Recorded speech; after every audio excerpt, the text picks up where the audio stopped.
Kita akan lanjutkan kembali perbincangan terkait dengan pernyataan dari mantan Ketua KPK Agus Raharjo soal ia mengaku pernah dimarahi oleh Presiden untuk diminta menghentikan pengusutan kasus korupsi IKTP. Sudah bergabung Pak Nasir Jamil juga ada di sini. Pak Nasir, kalau menurut Anda, adakah kepentingan politik di balik pernyataan Agus itu? Ya, memang kepentingan apa sebenarnya di balik pernyataan itu hanya Pak Agus Raharjo yang tahu. Kita tidak tahu apa kepentingannya, tapi memang ketika ini disampaikan dalam suasana kita menghadapi pemilu legislatif, pemilu presiden, sehingga kemudian publik juga beranggapan ini apakah diarahkan dalam konteks perhelatan politik kepada presiden karena salah seorang kontestan itu adalah anaknya presiden. Nah, itu kan macam beragam pendapat orang dan itu nggak bisa kita batasi seperti itu ya. Tapi saya katakan kepentingan apa yang melatar belakangi itu hanya Pak Agus Raharjo yang tahu. Sikap PKS soal pengakuan itu apakah akan ikut mendorong interpelasi? Begini, seperti yang dikatakan oleh Mas Habib tadi ya, memang secara tekstual interpelasi itu untuk mengetahui lebih dalam terkait dengan kebijakan-kebijakan yang dibuat oleh pemerintah. Tapi memang hak interpelasi juga ya bisa menyasar ke hal-hal yang seperti disampaikan oleh Pak Agus Raharjo tadi itu. Kenapa? Karena Komisi Pemberantasan Korupsi itu bertanggung jawab kepada publik atas pelaksanaan tugasnya dan dia juga melaporkan secara berkala kepada Presiden, kepada DPR RI dan juga kepada Badan Pemeriksa Keuangan. Nah, ini kan sebenarnya juga ada irisannya, ada pintu masuknya ya kalau kemudian DPR atau anggota DPR lah kita bilang punya keinginan untuk mengajak rekan-rekannya menggulirkan hak interpelasi. Jadi ini kebijakan dalam konteks penegakan hukum begitu. Ya. Jadi tidak akan ikut mendorong interpelasi soal ini ya? Kita begini, kalau saya sebagai anggota Komisi 3, sebagai anggota DPR RI, sebagai anggota fraksi PKS, itu kan menyampaikan bahwa secara politik begini loh, bisa saja dilakukan seperti ini.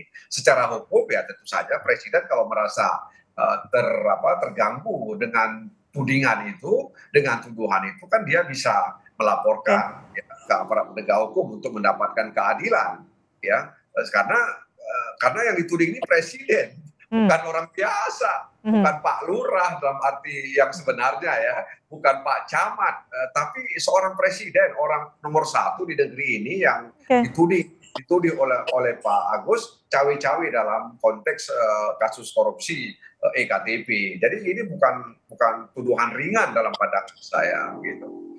Baik. Dan tentu saja Pak Jokowi itu kan presiden saya juga ya, presiden saya karena saya warga negara Indonesia. Saya juga merasa. Baik, saya ke Mas Praswat. Kita sebagai warga negara itu merasa kok presiden kita dituding seperti itu gitu loh. Mas Praswat, ini menjadi pertanyaan publik juga tadi dipertanyakan oleh Presiden Jokowi. Ini kan sudah divonis Setia Novanto soal kasus IKTP. Kemudian ini muncul lagi, diungkap lagi oleh mantan Ketua KPK. Analisa Anda soal ini? Ya, saya nggak melihat itu sesuatu yang kami pada proses penyidikan itu memang secara real itu saya juga hadir pada saat proses penangkapan dan penyambutan di Permata Hijau. Itu tidak melihat sebuah testimoni dari Pak Agus Raharjo kemudian itu jadi satu fitnah atau ada arahan politik atau menghilangkan kredibilitas seorang presiden dan lain-lain. Menurut saya testimoni beliau itu kan dari dialog dengan Mbak Desi ya, dan apa saja yang saat itu terjadi. Sama seperti kayak pada saat saya ditanya tentang apa yang terjadi saat kasus bansos atau kasus macam-macam yang saya pegang di KPK dulu ya. Dan hari ini sepertinya seolah-olah ini dibawa ke arah politik, terus lalu kemudian Presiden bertanya ini maksudnya apa, lalu kemudian teman-teman di DPR sibuk menyusun interpelasi dan lain-lain. Sebenarnya kami dari sisi penegak hukum itu juga agak bingung ini karena proses penegakan hukum itu ya apapun yang diupayakan dilakukan intervensi oleh pihak lain pada saat itu kan nyatanya adalah gagal. Itu yang garis bawahi bahwa Pak Setia Novanto berhasil kami tetapkan sebagai tersangka, yang saat itu notabene ya adalah ketua partai dan ketua DPR.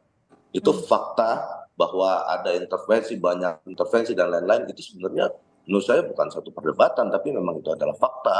Saat itu pejabat negara, jangankan seorang ketua DPR, Pak, jadi gubernur atau menteri dan lain aja banyak yang kemudian coba untuk sampai hari ini pun KPK berbagai macam kasus banyak coba intervensi gitu. Bagaimana kemudian kita Tapi apakah menutup mata. Tapi apa memang intervensi seperti itu pernah terjadi di KPK, Mas Baswat? Bukan pernah terjadi, saya pikir itu satu hal yang sudah sehari-hari ya terjadi, Mbak Cindy. Jadi karena KPK itu kan selalu prominent person, dia di pasal 11 itu adalah melibatkan orang-orang yang big fish bentuknya, itu selalu terjadi. Jadi apapun itu, tapi kan tidak berhasil, itu yang saya garis bawahi. Apapun intervensinya, sebesar apapun intervensinya, itu tidak berhasil, dan kami tetap tegak lurus. Pak Setia Novanto divonis 15 tahun dan hari ini semuanya tidak ada yang berpengaruh terhadap kami gitu loh.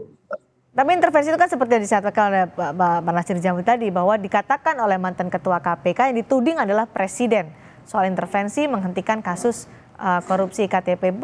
Apakah memang pernah terjadi seperti itu? Kalau saat itu kan tidak, Pak Agus tidak membawa satu orang pun penyidik ya saat itu ya, Mbak. Tapi peristiwa itu, rangkaiannya itu, saat itu memang Pak Agus di KPK itu sedang bergejolak dan mau mengundurkan diri jika penetapan tersangka atas Setia Novanto coba dicabut atau ada intervensi politik dan lain-lain. Saat itu ancaman beliau jelas, dan kita tahu semua teman-teman penyidik di KPK yang hari itu terlibat. Kebetulan saya tidak terlibat dalam proses penyelidikan dan penyidikan, tapi saya proses penangkapan yang saya terlibat di sprint penangkapan di waktu yang tragedi Bakpao itu ya, Mbak ya, di rumah sakit Permata Hijau. Nah, jadi kita tahu suasana kebatinannya malam itu memang Pak Agus kalau ini gagal, saya tidak berhasil untuk menegakkan sprindik ini setegak-tegaknya, hari itu dia ingin mengundurkan diri, dan jelas-jelas ya komitmen beliau saat itu. Dan kita juga sebagai penyidik saat itu menguatkan beliau bahwa kita semua tegak lurus dan bulat, tidak ada intervensi yang bisa menembus kami semua saat itu.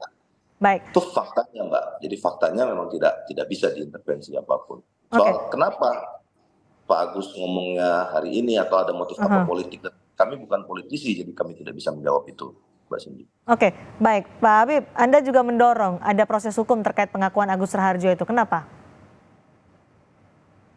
Saya ya tentu, karena yang dia sampaikan kan adalah peristiwa hukum, ya. Yang namanya intervensi adalah peristiwa hukum yang melanggar pasal 21 Undang-Undang Tipikor. Kalau kita berbicara hukum tentu kan harus dengan proses hukum. Ya silakan gitu, jangan sekedar membuat pernyataan yang bikin pemberitaan tetapi nggak ditindaklanjuti. Jadi maksudnya apa? Wajar dong kita bertanya kan. Kalau keinginan dia adalah menegakkan hukum, untuk tegaknya hukum, ya tidak ada intervensi, pasti kan yang dilakukan adalah langkah-langkah hukum. Tapi kalau ngomong tanpa bukti, lalu tidak melakukan tindakan hukum apapun, ya kita bertanya gitu. Oke, baik. Pak Nasir, jadi setelah ada pengakuan dari Agus Raharjo seperti itu, soal ada intervensi menghentikan IKTP, apakah menurut Anda ini akan ditindaklanjutikah pernyataan itu, atau ya sudah, dibiarkan saja? Ya, Pak Agus kan menyampaikan itu tidak detail ya. Nah karenanya kan tadi pertanyaannya apakah Pak Agus ingin mencari sensasi atau ingin menyajikan bukti kepada publik gitu. Jadi tidak cukup hanya sebuah pengakuan yang tidak detail, tapi kalau memang Pak Agus punya keberanian lebih, ya dia bisa menyusun satu cerita terkait dengan apa yang dia alami dan bisa menyampaikan kepada pihak-pihak yang dianggap bisa menindaklanjuti apa yang dia inginkan. Nah, siapa yang harusnya menindaklanjuti soal ini menurut Anda? Ya, artinya Pak Agus ketika dia menyampaikan itu apa yang dia inginkan, kan kita nggak tahu juga. Gitu. Nah, oleh karena itu kan saya katakan secara politik bisa saja misalnya DPR menggulirkan, misalnya teman-teman mencoba untuk menjajaki untuk menggunakan hak bertanya ya kepada presiden gitu, apa benar presiden seperti ini. Dan sebenarnya kalau misalnya hak interpelasi itu misalnya bisa digulirkan, pertanyaan-pertanyaan Mas Habib tadi itu juga terjawab, kenapa untuk misalnya Ganjar tidak atau bagaimana dan sebagainya, sementara ada pengakuan bahwa Ganjar ini dan sebagainya begitu. Jadi akan terbuka, tapi kan kita kembali lagi kepada Pak Agus, hanya ingin mencari sensasi atau apa begitu. Oke, ini akan dilanjuti dorongannya tadi. Ada macam-macam dorongannya, ada yang kemudian interpelasi, ada mendorong ke proses hukum dan ditindaklanjuti soal ini. Terima kasih Pak Natsir Jamil, terima kasih juga Pak Habibur Rahman dan Mas Prasyad Nugraha sudah bergabung di Sapa Indonesia Malam sore hari ini. Terima kasih.